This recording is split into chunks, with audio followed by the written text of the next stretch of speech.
of Nigerians are criticized and said, look, Peter Obi is not sincere.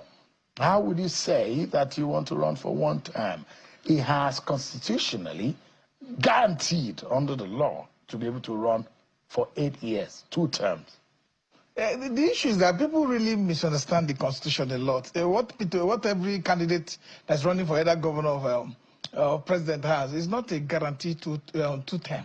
It's a guarantee 1 term But of 4 years. You have the it's allowance, written in section 35, freedom. section 135, subsection 2, for you to perform for 4 years. And you have the freedom to revalidate that mandate by going back to the electorate to be re-elected. We are looking at how to save this country. Peter Obi is somebody that has conquered greed, is moral and politically upright and disciplined, very disciplined. How I wish many Nigerians could just be used as people who go to him so that they can get mentored. Because let me tell you, the level of way he's pushing this 1 term is sacrosanct. It's not something that has been done in the bedroom. Peter Obi will not want to lose his integrity or wants to lose his public, acceptance and appeal by just saying something, goes to the Twitter and say it, go to television, say it on your channels. These are clear statements that he's committed to participating in governance by doing the right thing. What is 4 years? 4 years is a lot of years. If you have the leader that is compassionate and committed, that sit every day, that can have the energy to go through the papers and go through the books, 4 years is a lot of years. Go and look at what is happening in Argentina. Go and look at what what is doing in Argentina. Inflation has dropped drastically. The GDP has increased. The people are having, the unemployment rate is working. In just 2 years in Argentina. It took only 2 years for President Bola Tinubu to bring us to this level of leadership. So poor leadership. So we need to be able to understand one thing, that 2 years is a lot of years to strengthen our institutional framework, to put up our discipline when it comes to fiscal responsibility and how we manage our resources. The most important thing you see in our government is that there's so much waste in governance and we don't prioritize our spending. So these are the character that Peter Obi has, that if he brings on board, it will be able to re-engineer how governance is operated in this country. And it's clear. Look, let's not drag this issue of one person saying 4 years. You have 365 days times 4. Is that enough to do a lot of sincerity in it? We've seen situations where politicians go with one statement, and at the end of the day, they have the right to change their minds, and they say, "Oh, the people have prevailed on me. That's what I said. That's what I want. But what will I do when people say?" And know that you must change your mind. You have to listen to the people. We've heard that over and over again. This country is very diverse. Power is not domiciled in one zone. People will see you. Young people, we must give them good example. That's why, look, I've sat with him when somebody came to him and said, he said, no. I want to be able to leave example behind for young upcoming Nigerians to see that a man can make statements, a man can commit to the statement, and a man can deliver on a statement. Because this is only a pathway to creating new generation that will not see politics from the prism of it is my turn, we must grab the ballot box, you must run away with it. These are the challenge we have. People want to forcefully be in government perpetually without even delivering for the people. What we are looking for is that he has a prototype of the plan of what kind of government he thinks he should run. And he's not coming in to come and learn on the job. He's very successful when it comes to private sector, participation. He has done governor before. A lot of people might want to misrepresent his achievement, but there are records to show that he has performed and is committed to delivering good governance to any sector he has participated in. See, this 1 term, he's not saying it in the bedroom. He's not signing it with 3-4 people sitting down and saying, oh, look, I want to just do 1 term. He's telling Nigerians that in 4 years' time, if I stay for 4 years, you will see the kind of impactful leadership that you've not seen before. And then we can now usher in a system where it will be representative, that will show representation for the interest of people. You see these 2 terms that we are doing, that people have misjudged from section 134 or section 2, to say, no, it's compulsory, I must do 2 terms. If you fail in an exam, will you go to the next class? You shouldn't go to the next class. One of the most catastrophic mistakes that will happen to Nigeria in 2027 is if Bola Tinubu ends up being the president of Nigeria again. If INEC succeeds in rigging the election in 2027, that's going to be one of the biggest, most calamitous mistakes that Nigeria will have in 2027. If you look at the amount of waste in government, If you look at the kind of leadership that we have in the Nigerian government today, and somebody comes to tell you that a president who has failed woefully in everything that he promised he was going to do deserves a second term, you have to check the person's head to be sure the person is actually reasonable and thinking correctly. Ameh Hear says this, that Peter Obi has conquered greed, and he says he's morally and politically upright and is disciplined. Please, how many politicians today, including Tinubu, Atiku, Amechi, can you say they are politically upright, they are politically moral, and they're disciplined? Can you vouch for all the Bola Tinubu supporters? Can you vouch that Bola Tinubu looks at even the budget that he passed, that he said he submitted to the National Assembly and that was passed? Can you say Bola Tinubu read it?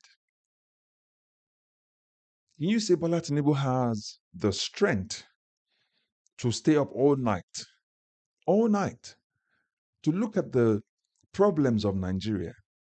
Because I have proof to show you that he doesn't. And one of those proof is the fact that when he traveled to France and Nigerians were getting killed, he didn't come back because he was getting treated himself. And that's the same problem we would have if we have an Atiku in 2027. So that's why I'm saying it will be a grave mistake and an injustice done to Nigerians if Tinubu or Atiku wins 2027, or if they rig them in 2027. Nigeria needs a passionate, a younger, a more committed, with new ideas, sort of leadership that can move the country in the right direction. Listen, let me give you a few pointers here just so that you understand. Peter Obi has a proven track record of prudence and financial management. If you look at the ways going on in this economy right now, where contracts are being awarded and are being padded left, right, and center, the government is giving contract out and they're not even going through due processes. They talk about production, but you don't see anything they're producing, but it's just about consumption all through. The government is buying cars, planes, when we don't have the finance for it, and they're borrowing in the name of our grandchildren, children yet unborn. If you look at Peter Obi's image, it's cleaner than all of these guys put together. I'm saying all of them put together. Combine people who you have, you can look at, they don't have a proper track record of how they made their billions. I'm talking about Tinubu, I'm talking about Wike, Amechi, Atiku. But one person stands out and says, this is how I made my money, not by government. I came to serve. Again, like I mentioned, he has this very youthful, energy. He has this modern way of governance with vision, not the one where you put yourself in and keep infusing your cronies into it, and then you're not leading the country anywhere. And he brings in the system of meritocracy and accountability, what we don't have right now. Yeah, what we have at the moment are cronies, sycophants, nepotism. Nigerians always praise Peter Obi when they talk about him leaving money behind. He doesn't leave debt behind. Bola Tinubu has thrown us into more debt. This APC has thrown us into more debt than we ever were before. They don't leave monies behind, they leave debt behind. Peter Obi will help build the economy. These people, look at Bola Tinubu, they're feeding their cartels.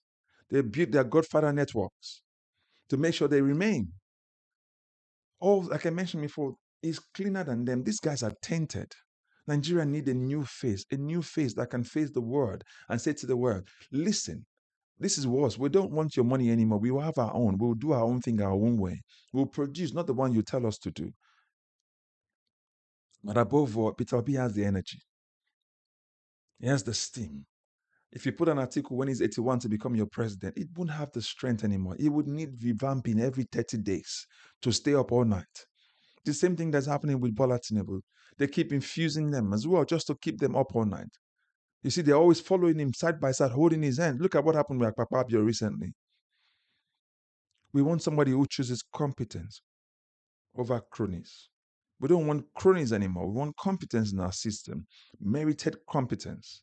And that's what Peter Obi will bring. That's why I said to you, it will be a mistake. Peter Obi is the right man to lead Nigeria come 2027, not Tinubu, not Atiku. Peter Obi is the person to lead Nigeria in 2027. Peter Obi is different from them. Peter Obi is more qualified than them. Peter Obi has the strength than the both of them. Peter Obi is morally and politically upright, and he's quite disciplined. well disciplined than these guys, financially, to manage the resources of our nation, not what we currently have right now. So the fact that we're even talking about the one term is, for me, is not the main issue. But we're focusing on the lesser rather than the main. Because when there's competence, you stop worrying about where the zoning is coming from. Because remember, it's the politicians of old who started this zoning thing to keep themselves happy, not the Nigerian people. They keep themselves happy. We want Nigeria that works for all of us. At some point, when Nigeria works, nobody will remember where's the president from. When there's accountability, corruption is out of the way, the system works. Who will bother where the president comes from?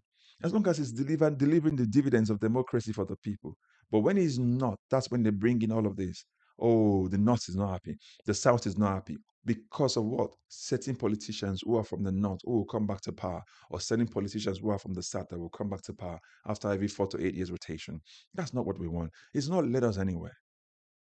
That's my point exactly. So it will be a catastrophic mistake if Peter Obi is not the president in 2027. It will be a greater catastrophic mistake if Bola Tinubu is our president come 2027. I'm serious about it.